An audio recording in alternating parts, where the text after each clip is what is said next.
Hi everyone, I'm Phil Bliss, founder and CEO of Canada's Entrepreneur, coming to you today from Toronto. Today we're going to meet Rob Mitchell. Rob has been helping Ontario business owners navigate one of the most important decisions of their lives, selling their business.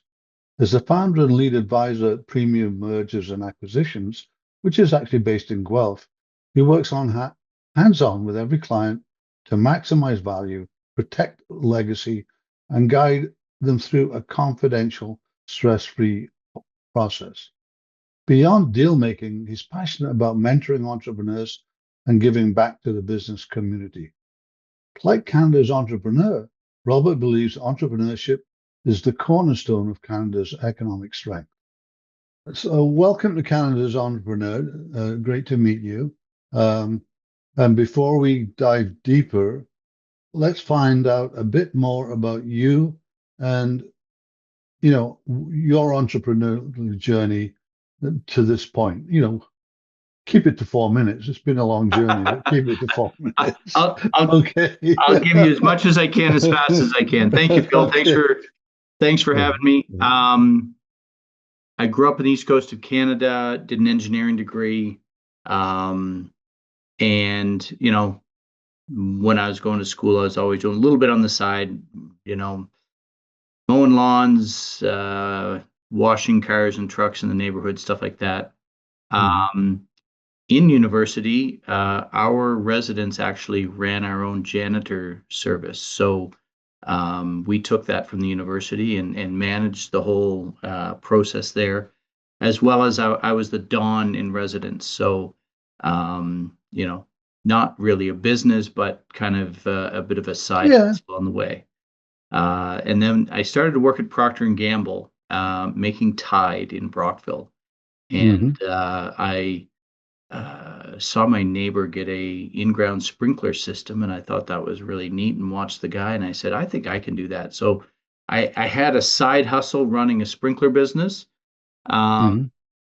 and to jump forward before I go back, when my kids were in high school and they were struggling to get jobs that weren't, Saturday morning to Saturday noon at the grocery store or the midnight shift at McDonald's, I suggested that they open up a sprinkler business. So Sprinkler Brothers was formed, and they've been running that in high school and university. So that was a neat continuation.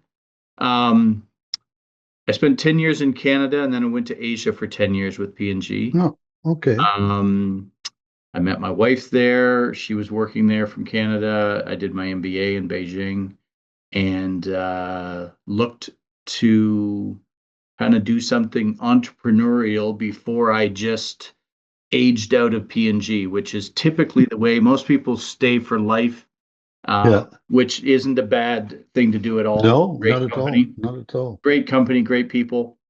But I decided to come back, try something on my own, but I wasn't sure what. And I bought some real estate. I built a self storage facility. I bought another self storage facility, and then was meeting with business brokers and M&A professionals to buy business. Um, and at the time, I was living in my cottage in the Thousand Islands and thinking I would buy something in Ottawa. So I met with a lot of Ottawa businesses, but Okay.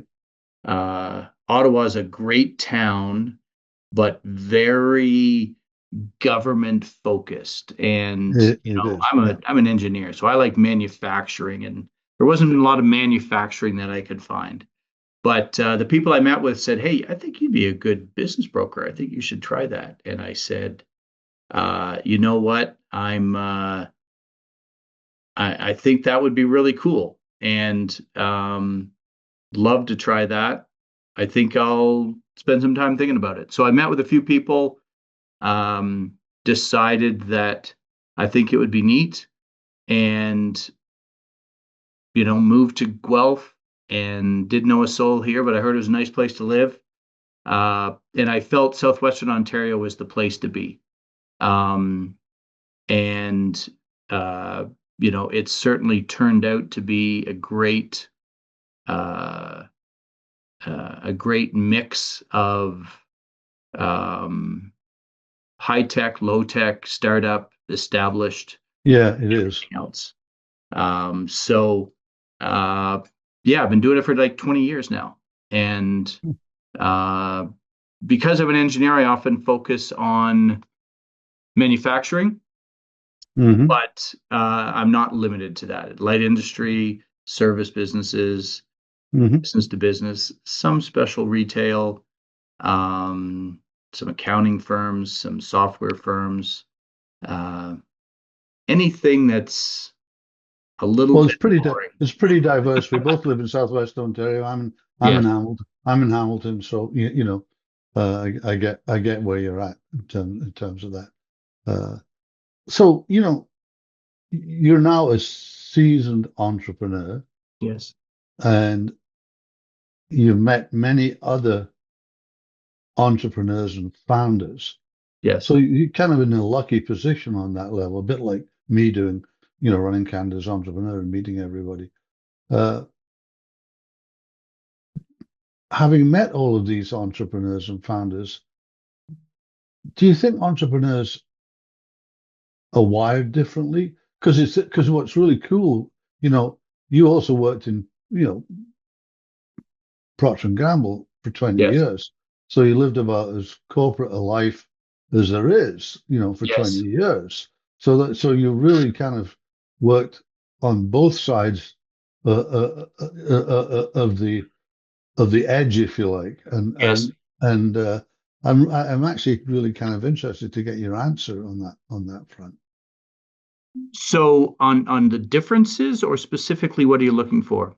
Well, specifically, our entrepreneur, you know, now that you've been working with entrepreneurs for 20 years, are they different than Oh, for corporate sure. guys? I mean, honestly, a lot of the entrepreneurs I work with are corporate in a past life or in a current life, and they're looking to make a change. And, Hmm. especially when you get into manufacturing, um, light industry, if you don't have some background in that, you can't just say, hey, I'm an 18-year-old entrepreneur. I'm going to buy a $10 million factory. Hmm. Financially, it's not very realistic. And although you may be smart and ambitious, you just may not have the experience in that to take that on. But somebody who's been in manufacturing for 20 years, worked their way up to middle or senior management, and basically have made the owners wealthy, often say, hey, I think I'm going to try this on my own. I'm only going to have one opportunity for the last 10 years of my runway. And Hmm. I think I'd like to buy something. And often those people are conservative, they've saved some money. And, that is a typical buyer, is someone late 30s to late 50s. And, Okay. a hardcore entrepreneur that's been an entrepreneur since they've been 12 and have had 5 companies by the time they're 20, Hmm. they typically don't buy the kind of things I sell. They start up Okay. things. Okay. They're a startup entrepreneur Hmm. Hmm. versus I know the what you mean. Yeah. buy and build. Hmm. Um, and so those, people that are hardcore, started when they were 12, they're just wired different. They've never worked for anybody else, and they never could. Where people I often deal with have worked for many other people, have really gained great leadership skills, communication skills, and financial skills, where they say, I want to put those things together for my own benefit. And, some are happy to take a successful company and just keep steering it along. Some are like, hey, I want to be able to scale this thing at least 2x, if not 5x. Hmm. But, they're not likely to buy a business and turn it into Amazon. Mhm. If things scale that quickly, typically the current startup guy is continuing to ride that for a while. Mhm. So I didn't really answer your question. Yeah, Um, yeah, yeah. I know what you mean, but you did actually. That's good. One of the other things I was interested because you're seeing, in your role, a lot of companies, um, and the last 6 years, there has been so much change between yes. COVID, tariffs, and lots of other things. People forget the other things. Uh, how are people dealing with that change? You're seeing them come to market. How are they handling that change?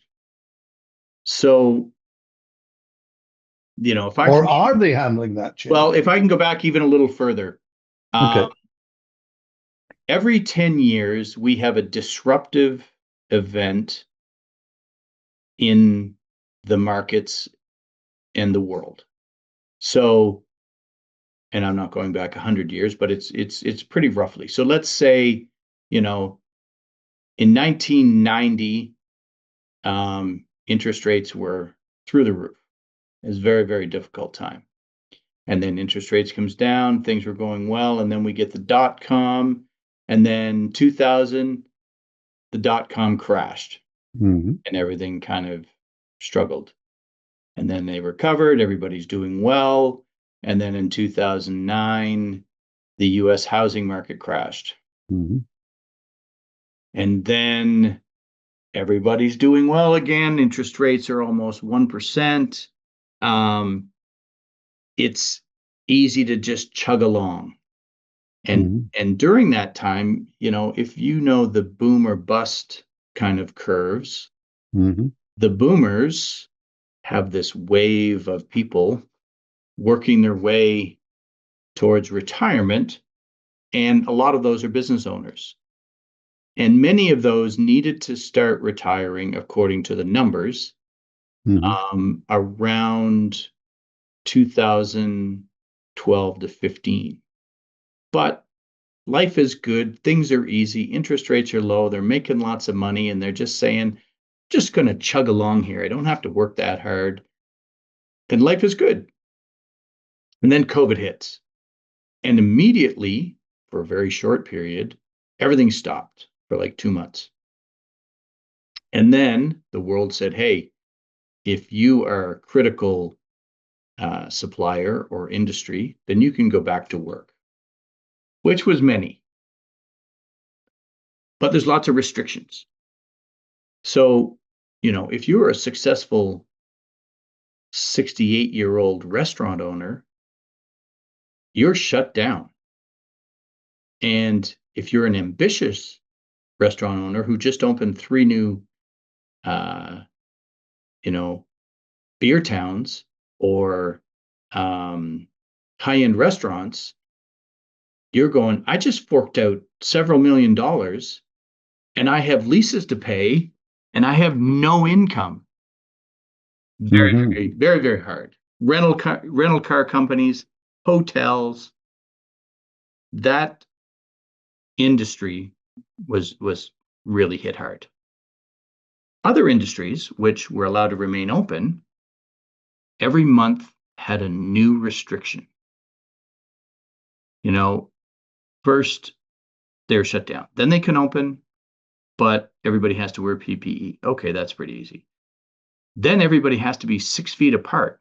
Well, if you're in assembly or trying to do things with lots of people, very, very complicated. And then they just kept adding more. And so some of those business owners are like, uh, what else is coming? This is just too hard. I'm too old. I've made too much money. I just don't want to do this anymore. So they were uh, tired and frustrated, but they got through it. And some prospered where, if you were doing things around the house or doing things that were outside, like mountain bikes, kayaks, stand-up paddle boards, motorcycles, snowmobiles, decks, fences, pools, patio furniture, anything like that that was around home just prospered, blew up. The travel industry was decimated. So then you say, okay, well, if you're a company that nobody planned on COVID and nobody had that in their risk reward exercise. So everybody said, if you can survive COVID, you're a very robust company. And so you're attractive. But the problem with some, like a pool company, everybody said, I can't go to Cuba or Dominican. I'm going to get a pool. And a lot of people asked for pools and the demand spiked. But they might have pulled 7 years of demand into a year and a half. And nobody says, well, I think I'm going to buy another pool until they move or they, outgrow that one or it's aged out, but that's 20 years. So many of those companies then took a dip because after they get out of COVID and everybody said, hey, I can go back to the Dominican or Cuba or wherever. I don't think I want a pool. That's, $70,000 and I can go to Cuba for $2,000. So many of those companies dipped a lot and that was difficult. And so now are you a robust company post-COVID? And again, a lot of those owners were like, I'm just tired. I want to retire. I need to get out. So that has been difficult for many industries, the ups and the downs, or the downs and the ups. But there's always people that want to sell. There's always good companies, and there's always buyers with money. So there'll always be transactions. It just has ebbs and flows. So that's very interesting. I mean, let's move to yourself. Yep. What's the greatest challenge you've faced in your business to date that you've been able to overcome, and how did you overcome it?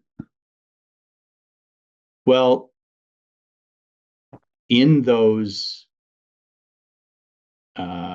peaks and troughs, let's go back to the housing crisis. The market took a dip.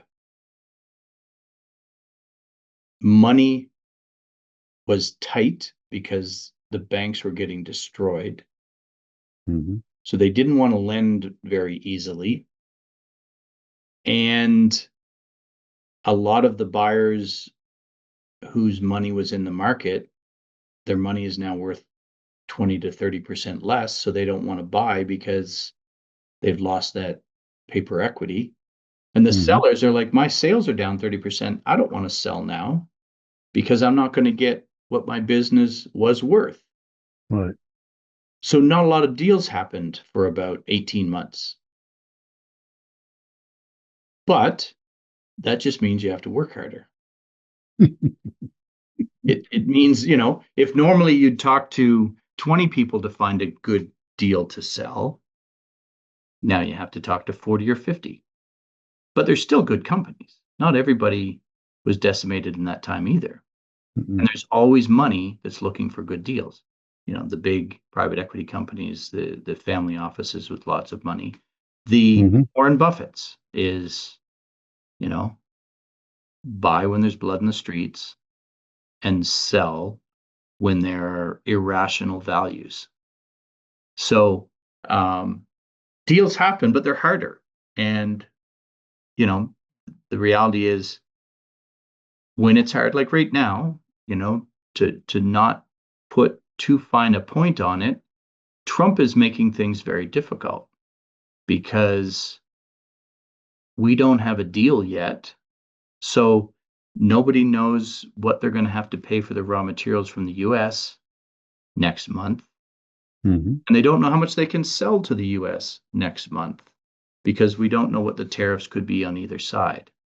So I've got several deals I've been working on that everybody's taken their foot off the gas. They haven't hit Mm-hmm. the brake and get out of the car, but they're coasting and waiting. And they're like, we need to see what happens. So, that's a challenge. But for all those deals that are coasting, I closed 2 last month that were very local or regional.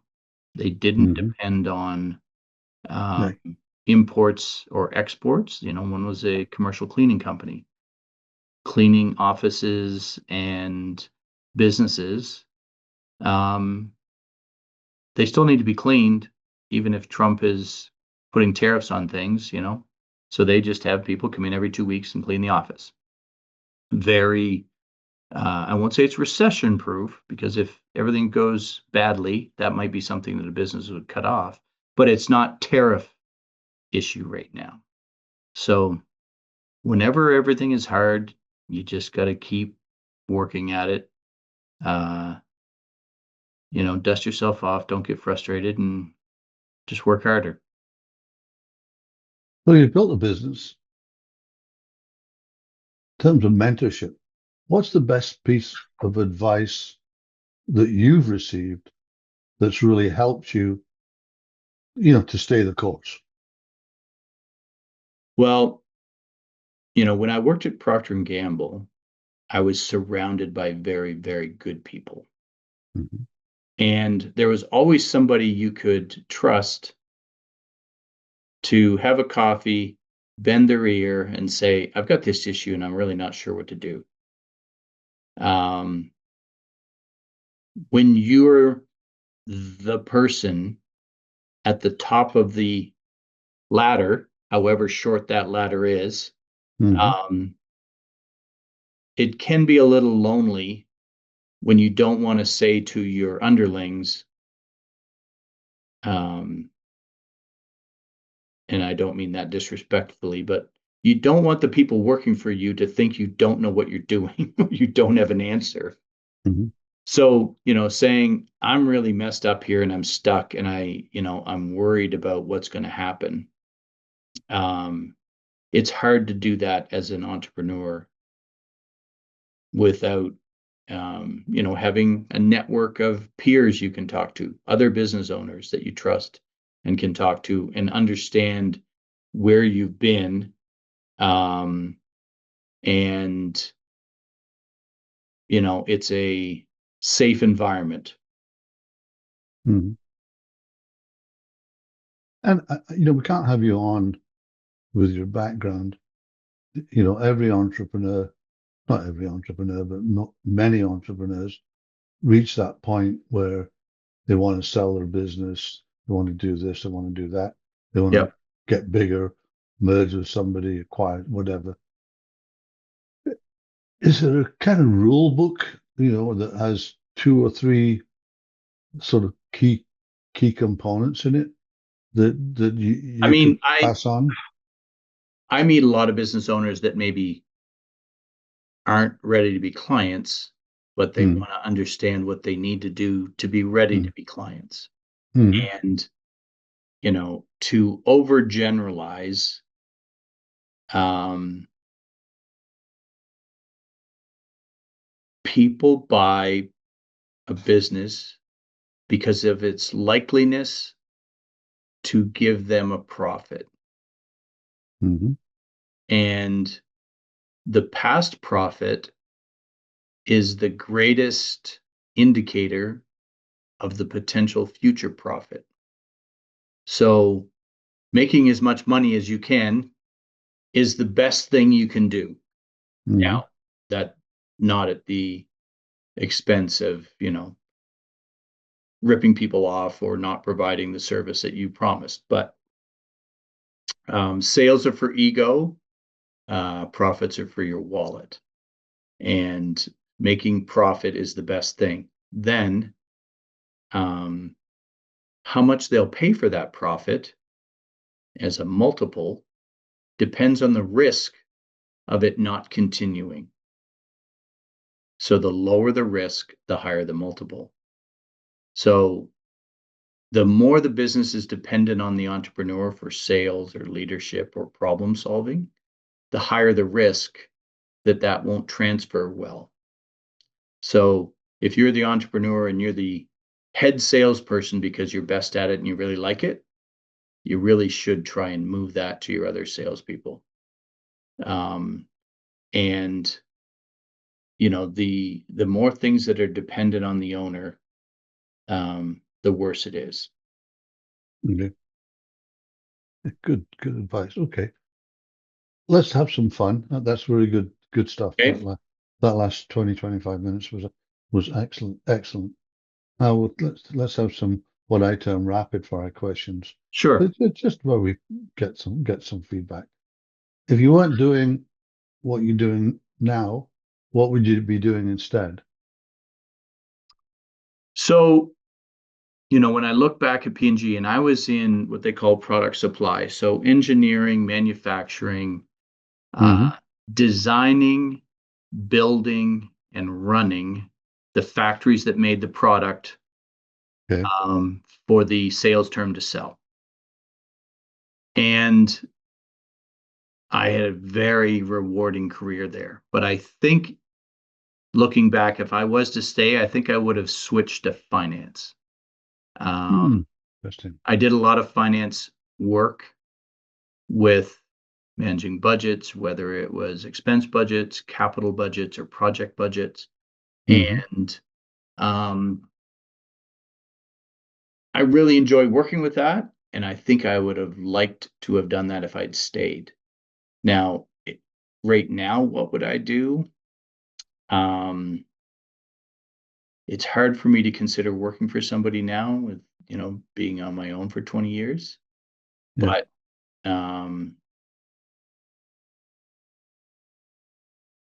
it would honestly just be working with people that I like and respect, doing fun things. I found it fun to build factories. I Mhm. really enjoyed it. But, that was because I was surrounded by people I really respected and trusted and liked. Um, there's a couple businesses that I would consider. Um, Mhm. but again, that's kind of more of my hobbies and things like that. So you have to be careful that you don't make your hobbies into a grind and then you hate your hobby. Yeah. People that buy golf Okay. courses typically don't golf very much. So, we've gone. What book are you currently reading or podcast are you listening to that you would Um, recommend to our audience? so I just started The Secret of Secrets with Dan Brown, which is his latest. Hmm. Hmm. I go through a lot of books. Um, let's see, the most recent business book. Um, there's an old one. Um, and I might even mess up the title, but it's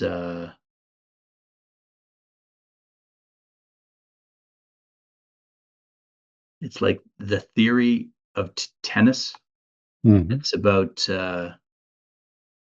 letting yourself go, not teaching, hey, hold your arm higher, but it's like just practice swinging and just feel how you're reacting. Um, you may know the book. It's probably 50 years old, Yeah. uh, but it's a very good business book. Podcasts. I enjoy the Tim Ferriss podcast. He has some great, interesting people on there. Hmm. Um, and the Michael Lewis, who wrote The Big Short, um, Liar's Poker, and um, Moneyball. Hmm. Great podcast. He's just got such a great voice and interesting person. Good. And then anything with Malcolm Gladwell. He's got a great podcast and great books. Yeah. Well, He's a good guy. Yeah. You're a morning or a night person? Um, I get a lot done more in the morning. I get up, have a coffee. Saturday mornings, I've got my long list of things to do. By about 4 o'clock Saturday afternoon, I'm fading. And Yeah. often the same thing happens at work. I get my best work done in the morning. You you you join about 70% of the people. That's good. Yeah. You know, if you had to pick one word to describe yourself, what would it be, and why would you choose that word?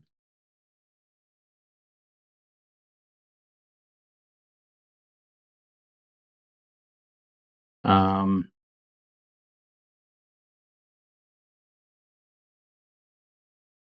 it's kind of boring, but dependable. Um, I think my friends and my family knows they can always ask me for anything and I'll do it. That's really good.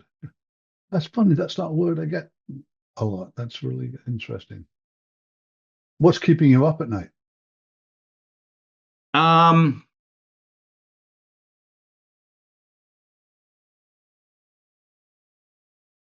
I don't know if it's keeping me up, but it's frustrating me. You know, the current tariff situation is frustrating.